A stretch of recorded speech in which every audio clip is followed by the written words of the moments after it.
What's up guys, welcome back to my channel, Willy Kun Channel. Dan hari ini gue akan menceritakan lagi sebuah kisah dari negara kita, negara Indonesia, yaitu tentang pembunuhan tersadis di Indonesia. Dan dalam kasus yang mau gue bahas hari ini, pembunuhnya telah berhasil membunuh sebanyak 42 orang korban yang semuanya adalah wanita. Dan menurut keterangan pelaku, sebenarnya dia ini mau membunuh sebanyak 72 orang untuk memenuhi persyaratan dalam mempelajari suatu ilmu perdukunan. Dan yang semakin membuat kasus ini gila dan sadis adalah pelakunya akan membunuh korbannya, kemudian meminum air liur dari korbannya. Nah, tapi sebelum gue bahas kasus ini, jangan lupa untuk selalu support channel ini dengan cara klik tombol subscribe-nya di pojok kanan layar kalian, kemudian klik tombol loncengnya biar mendapatkan notifikasi dari video terbaru di channel gue ini ya guys. So langsung aja kita bahas kasus yang paling sadis di Indonesia. Pelaku dari pembunuhan 42 wanita di Deli Serdang, Sumatera Utara bernama Ahmad Suraji atau yang lebih dikenal dengan Dukun AS. Dia adalah seorang pria tamatan SD yang berpenampilan sangat biasa, dan dia ini lahir pada tanggal 10 Januari 1949. Ahmad Suraji sendiri adalah anak pertama dari dua bersaudara yang lahir sebenarnya dengan nama Sagimin. Tapi pas kecil dia mengalami satu kejadian di mana dia ini sempat tercebur di sumur, tapi dia ini berhasil selamat. Kemudian akhirnya namanya diganti dengan nama Nasib. Dan Nasib kecil sudah ditinggalkan oleh ayahnya sejak berusia 7 bulan. Kebetulan di situ ayahnya juga berprofesi sebagai seorang dukun desa. Kemudian di masa mudanya Ahmad Suraji dikenal dengan nama Nasib Kelewang. Kenapa disebut dengan Nasib Kelewang? Karena saat muda dia ini sering mencuri lembu, kemudian dia ini membawa kelewang. Kelewang adalah sejenis pisau yang seperti golok. Menurut keterangan dari ibu Ahmad Suraji inilah, memang ketika masa mudanya, yaitu ketika dia berumur 12 tahun, Ahmad Suraji ini rajin mempelajari ilmu perdukunan dari buku-buku yang ditinggalkan oleh ayahnya yang dulu memang berprofesi sebagai seorang dukun desa juga. Jadi di situ dia membaca buku-buku peninggalan ayahnya, kemudian dia mempelajari ilmu-ilmu itu dari buku peninggalan ayahnya. Namun sayangnya pada masa muda Ahmad Suraji juga harus ditangkap oleh polisi karena sering mencuri lembu, dan kemudian dia ditangkap oleh polisi dan dijebloskan ke dalam penjara.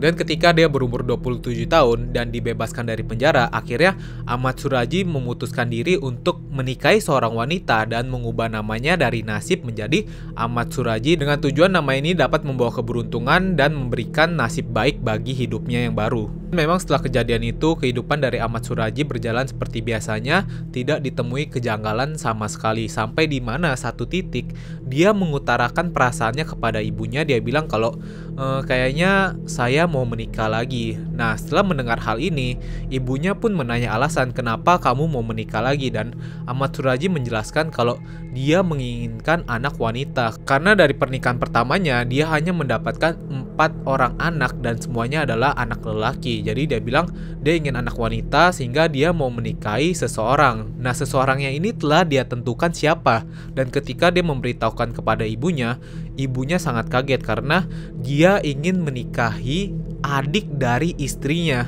Kemudian bukan satu orang, tapi dia mau menikahi kedua adik dari istrinya. Dan setelah mendengar hal itu, ibunya pun tahu kalau ini adalah satu kejadian yang nggak boleh dilakukan atau ini proses yang salah. Jadi ibunya menentang keinginan dari anaknya. Tapi hal ini tidak didengarkan oleh Ahmad Suraji. Kemudian dia terus menikahi kedua adik dari istrinya, dan akhirnya ibunya ini pun diusir dari rumahnya karena ketiga istrinya ini dibiarkan tinggal di dalam satu rumah bersama dirinya.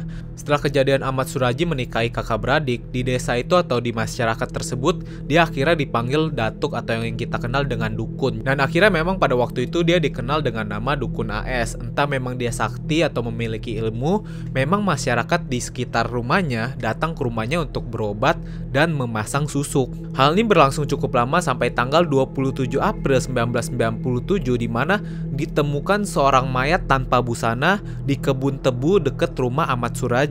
Yang rupanya mayat itu adalah seorang wanita yang memang telah hilang 3 hari di desa itu. Nah, setelah mendengar hal itu, kepolisian pun melakukan investigasi dan mencari tahu siapa dalang dari pembunuhan ini. Nah, dari kasus yang unik inilah akhirnya kepolisian mencari informasi lebih dalam untuk menguak siapa pembunuhnya. Dan setelah mendapatkan informasi, rupanya diketahui korban wanita ini adalah seorang istri yang sedang bertengkar dengan suaminya di malam kejadian dia ini hilang. Kemudian setelah mendapatkan informasi tersebut, akhirnya kepolisian menangkap suami korban, kemudian ditahan terlebih dahulu, tapi tidak dijadikan tersangka karena memang dalam beberapa tahun belakangan ini sering ditemukan mayat tanpa busana di kebun tebu tersebut. Jadi belum tentu suami dari korban adalah pelaku sesungguhnya, tapi dia tetap ditahan karena dicurigai sebagai pelaku. Kemudian akhirnya datang kesaksian dari teman korban yang bilang, oh hari itu gue nganterin korban nih ke rumahnya Dukun AS. Dia bilang mau berobat di Dukun AS. Kemudian setelah mendapatkan kesaksian tersebut, kepolisian langsung mendatangi Dukun AS, kemudian menginterogasinya. Dan memang di situ Dukun AS bilang, oh iya korban tuh datang ke rumah saya, tapi sayangnya pas maghrib dia ini udah jalan pulang. Nah, setelah mendengarkan kesaksian dari Dukun AS, kepolisian tidak mempunyai bukti lebih untuk menangkap atau menjadikan Dukun AS sebagai tersangka. Tapi setelah kepolisian mengumpulkan informasi-informasi, kemudian dokumen-dokumen dari mayat-mayat yang ditemukan di kebun tebu tersebut, akhirnya kepolisian menemukan satu benang merah, yaitu di mana mayat-mayat tersebut merupakan pasien dari Dukun AS. Nah, setelah mendapatkan dokumen yang cukup lengkap, kepolisian langsung bertindak cepat di mana kepolisian langsung menggerebek dan menggeledah rumah dari Dukun AS. Dan betapa mengejutkannya, akhirnya kepolisian menemukan beberapa pakaian dan perhiasan dari wanita, dan salah satu dari perhiasan dan pakaian itu merupakan pakaian korban yang ditemukan pada tanggal 27 April 1997. Setelah kejadian itu, akhirnya Dukun AS dan ketiga istrinya ditangkap dan ditetapkan sebagai tersangka. Dan setelah diinterogasi dan didesak, akhirnya Dukun AS awalnya mengaku telah membunuh 16 wanita. Tapi setelah pemeriksaan lebih lanjut, akhirnya Dukun AS mengaku dia telah membunuh 42 wanita dan semuanya itu adalah pasien dari dirinya, yang dimana dia membunuh dibantu oleh istri pertamanya. Nah, kemudian akhirnya kepolisian mendapatkan motif dari pembunuhan 42 wanita yang semuanya adalah pasien dari Dukun AS. Dukun AS mengatakan dia membunuh 42 wanita untuk mendapatkan ilmu sakti dari perdukunan. Kemudian Dukun AS kembali menuturkan dia bermimpi mendapatkan bisikan gaib dari ayahnya yang dulu berprofesi sebagai seorang dukun juga, yang mau mewariskan ilmu mahasakti untuk dirinya. Namun persyaratannya sangat berat, yaitu harus membunuh sebanyak 72 wanita, kemudian harus menghisap air liur dari korbannya. Pada awalnya memang Dukun AS sempat ragu untuk menjalankan pembunuhan atau permintaan dari bisikan gaib ini, tapi akhirnya Dukun AS memutuskan akan melakukan proses pembunuhan demi ilmu gaib ini, dan dia melakukannya dari tahun 1986 sampai 1997, di mana korbannya sudah mencapai 42 orang yang dia targetkan ingin membunuh sebanyak 72 wanita. Di mana korbannya itu harus seorang wanita berumur 11 sampai 30 tahun yang kebanyakan dibunuh dengan cara dicekik atau diikat lehernya. Nah, di dalam persidangan kasus ini, Dukun AS tidak mau mengakui dari kesaksian yang telah diberikan kepada polisi. Dia bilang kesaksian itu diberikan karena didesak oleh pihak polisi. Jadi memang dia menentang semua tuduhan yang diberikan kepadanya dan kepada istrinya. Nah, setelah persidangan ini, Dukun AS dijatuhi dengan hukuman mati. Kemudian istrinya diberikan hukuman seumur hidup di penjara. Tapi yang membuat kasus ini semakin seram di mana setelah Dukun AS mendengar kalau dia akan dieksekusi mati, dia tidak memberikan ekspresi panik atau sedih, tapi dia malah sempat melontarkan senyum kecil ke depan kamera yang mengibaratkan, oh gue gak salah dan gue gak takut. Dan akhirnya perjalanan dari Dukun AS harus berakhir pada tanggal 10 Juli 2008, di mana dia dieksekusi mati, ditembak 3 peluru di dadanya, dan akhirnya dia meninggal dunia. Setelah kepergian dari Dukun AS ini, akhirnya ada salah satu dari korban Dukun AS yang berhasil kabur sebelum dia dibunuh. Nah, dia menceritakan kalau dia ini merupakan pasien dari Dukun AS, di mana dia memiliki satu teman dan dia melihat kalau, loh, temen gue kok kelihatan lebih segar dan lebih cantik ya, dan dia meminta rahasianya, dan temannya menuturkan kalau dia habis berobat ke dukun AS, dan akhirnya korbannya ini yang berhasil kabur pergi ke dukun AS dan meminta pengobatan atau susuk untuk dipasangkan ke dirinya. Nah, pada awalnya proses pemasangan susuk berjalan seperti biasanya.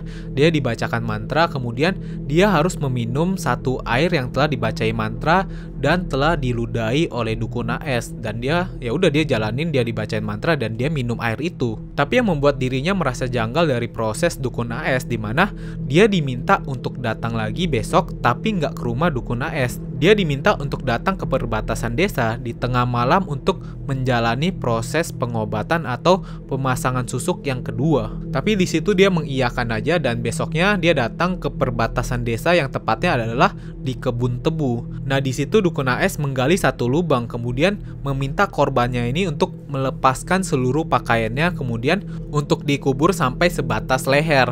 Nah, dukun AS menerangkan dia ini harus bertapa dan mengubur diri untuk mendapatkan susuk dan kecantikan yang dia inginkan. Tapi belum selesai menjelaskan, tiba-tiba dukun AS langsung menutup mulut dari korbannya.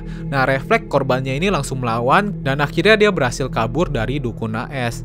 Nah, itu dia guys cerita dari pembunuh paling sadis di Indonesia yang memakan korban 42 wanita, di mana semua korbannya ini harus diminum air liurnya. Nah, itu dia guys. Jadi gimana guys menurut kalian pendapat dari dukun AS ini?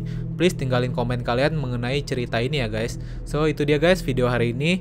Thank you guys for watching this video and see you guys in the next video.